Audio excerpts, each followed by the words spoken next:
নমস্কার বন্ধুরা, তোমরা কেমন আছো? আশা করি তোমরা সবাই ভালো আছো। Welcome to my Arpita's kitchen. আমার কিচেনে তোমাদের আরও একবার ওয়েলকাম জানাচ্ছি। তো আজকে বানাচ্ছি হাঁসের ডিম দিয়ে আর পটল আলু দিয়ে ঝোল। তো তোমরা পুরো ভিডিওটা দেখো, স্কিপ না করে। আশা করি রেসিপি দেখে তোমাদের ভালো লাগবে। সবার প্রথমে তো ডিমগুলোকে সিদ্ধ করে নিয়েছি। এখন একটা একটা করে সব ডিম ছাড়িয়ে নিচ্ছি। আর হাঁসের ডিম একটু নতুন থাকলে কিন্তু সিদ্ধ করার সময় একটু নুন দিয়ে দেবে, তাতে কিন্তু খোসা ছাড়াতে অসুবিধা হবে না, নাহলে লেগে লেগে যায় আর ছাড়ানোর সময় খুব অসুবিধা হয়। খোসার সাথেই অর্ধেকটা ডিম কিন্তু বেরিয়ে যায়। তো যাই হোক, আমি তো নুন দিয়ে ডিমটাকে সিদ্ধ করে নিয়েছিলাম। এখন আমি ছাড়িয়ে নিচ্ছি, ভালো জলে একটু ধুয়ে নিয়ে রেখে দেবো। একে একে সব ডিমগুলো আমি ছাড়িয়ে নিলাম। আর ডিমের গায়ে কিন্তু এরকম চাকু দিয়ে একটু কেটে দিচ্ছি, কারণ যখন ভাজবো তখন ডিমটা ফেটে যেতে পারে। তার জন্য প্রত্যেকটা ডিমেই কিন্তু এরকম চাকু দিয়ে একটু এরকম করে কেটে দেবো। ডিমটা কাটা হয়ে গেছে, এখন নুন আর হলুদ মাখিয়ে রেখে দেবো। এখন সবজিগুলোকে কেটে নেব। এখানে নিয়েছি 5 থেকে 6টা পটল, আলু, পেঁয়াজ, রসুন আর আদা। আর এখন তো বাজারে নতুন পটল উঠেছে, আর পটলগুলো খুবই কচি, একদমই ছোট ছোট, যার জন্য পটলগুলো না আমি মাঝখান থেকে কাটবো না, এরকম গোটাই রাখবো। তো পটল নিয়ে নিলাম, পটল কাটা হয়ে গেছে। এখন আলুও কেটে নিয়েছি ডুমো ডুমো করে। আর এখন পেঁয়াজ কুচি করে নিচ্ছি। তাহলে বন্ধুরা, তোমাদের রেসিপি দেখে কেমন লাগছে আমাকে কিন্তু অবশ্যই কমেন্ট করে জানিও। তোমরা যখন কমেন্ট করো তখন তোমাদের কমেন্টগুলো পড়তে আমার খুব ভালো লাগে। আর তোমরা যখন ভালো ভালো কমেন্ট করো তখন আমার আরও উৎসাহ পাই নতুন নতুন রেসিপি বানানোর জন্য। আদা রসুন সবই এখানে ছাড়িয়ে নিয়েছি। একটা লাল লঙ্কা, একটা সবুজ লঙ্কা নিয়েছি। লঙ্কাটা খুব ঝাল, তাই কম পরিমাণ নিয়েছি। আর দরকার পড়লে শুকনো লঙ্কা দেবো। আর তোমরা তোমাদের ঝালটা কিন্তু প্রয়োজন অনুযায়ী নিও। একটা বড় সাইজের টমেটো ডুমো করে নিলাম। এখন একটা মিক্সিং জারে আমি পেঁয়াজটাকে দিয়ে দিলাম, দিয়ে পেঁয়াজটাকে পেস্ট করে নিচ্ছি। আর এখানে কিন্তু আদা রসুন পেঁয়াজ একসাথে করলাম না, আদা রসুনটাকে আমি এরকম থেতো করে নেব।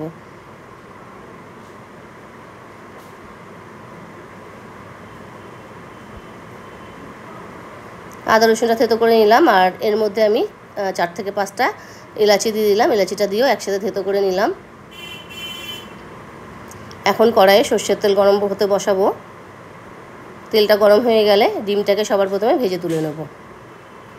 আর ডিমের সাইজগুলো কিন্তু বেশ বড়, আর খেতেও খুব ভালো ছিল, একদম দেশি হাঁসের ডিম। তো তোমরা কে কে হাঁসের ডিম পছন্দ করো আমাকে কিন্তু অবশ্যই জানিও। আর এই ডিমের ঝোলটা আমি কিন্তু খুব বেশি তেলে রান্না করিনি। ডিম ভাজার সময় যে তেল দিয়েছি 4 চামচ মতো সর্ষের তেল, এই তেলটাতেই পুরো রান্নাটা করব। তোমাদের যদি প্রয়োজন লাগে তাহলে একটু বেশি তেলে রান্না করতে পারো। তো যাই হোক, ডিমগুলো তো গল্প করতে করতে ভাজা হয়ে গেল, তো ডিমটাকে তুলে নিচ্ছি। এখন ওই সেম তেলের মধ্যেই কিন্তু পটল আলুটাকেও ভাজবো। সবার প্রথমে পটলগুলোকে দিয়ে দিচ্ছি। আর পটলের গায়েও কিন্তু আমি একটু কেটে কেটে দিয়েছিলাম, যাতে তেল মশলাটা খুব ভালো করে ভেতরে ঢোকে। পটলটা 1 মিনিট মতো নাড়িয়ে চাড়িয়ে নিয়ে আলুটাকেও দিয়ে দিলাম। এখন পটল আলুটাকে আমি ভালো করে ভাজবো, খুব বেশি কড়া করে ভাজবো না। পটল আলুটা ভাজা হয়ে গেছে, এখন আমি তুলে নিচ্ছি। এখন আমি ওই তেলের মধ্যেই তেজপাতা আর এখানে কিছু গোটা গরম মশলা নিয়েছি, 2টো এলাচি, দারচিনি, গোলমরিচ, লবঙ্গ আর 1/2 চামচ মতো জিরে ফোড়ন দিয়ে দিলাম। ফোড়নটা একটু ভেজে নিলাম। এখন যে আমি থেতো করে রেখেছিলাম আদা রসুন এলাচি, সেটাকে দিয়ে দিচ্ছি। আদা রসুনের কাঁচা গন্ধ যাওয়া পর্যন্ত একটু ভেজে নেব।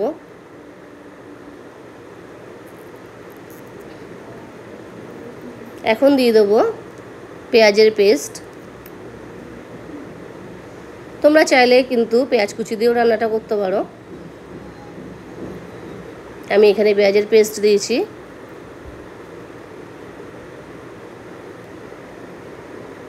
এখন খুব ভালো করে নাড়িয়ে চাড়িয়ে পেঁয়াজটাকেও ভেজে নেব।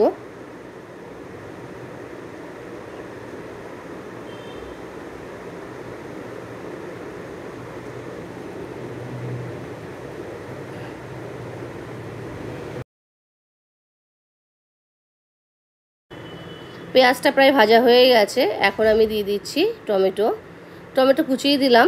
তোমরা চাইলে টমেটো পিউরি করেও দিতে পারো। টমেটোটা গলে যাওয়া পর্যন্ত নাড়িয়ে চাড়িয়ে ভেজে নিলাম। আর টমেটো দেওয়ার পরে কিন্তু আমি নুনটাও দিয়ে দিচ্ছি। তো এখানে স্বাদ অনুযায়ী নুন দিয়ে দিলাম। 1 চামচ হলুদ গুঁড়ো, লাল লঙ্কার গুঁড়ো দিয়ে দেবো 1 চামচ, আর কাঁচা লঙ্কা আর যে দুই রকমের লাল আর সবুজ কাঁচা লঙ্কা নিয়েছিলাম সেটা একটু ফেরে সেটাকেও দিয়ে দিলাম। আর অল্প পরিমাণ গরম জল দিয়ে মশলাটাকে খুব ভালো করে কষিয়ে নেব।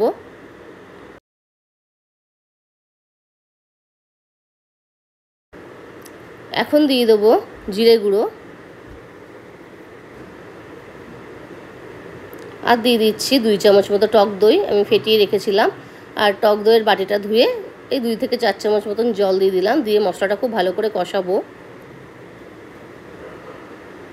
যতক্ষণ না তেল ছেড়ে আসছে ততক্ষণ পর্যন্ত কষিয়ে নিলাম। এখন দিয়ে দিচ্ছি পটল আর আলু, দিয়ে আবারও 2 থেকে 3 মিনিট কষিয়ে নেব।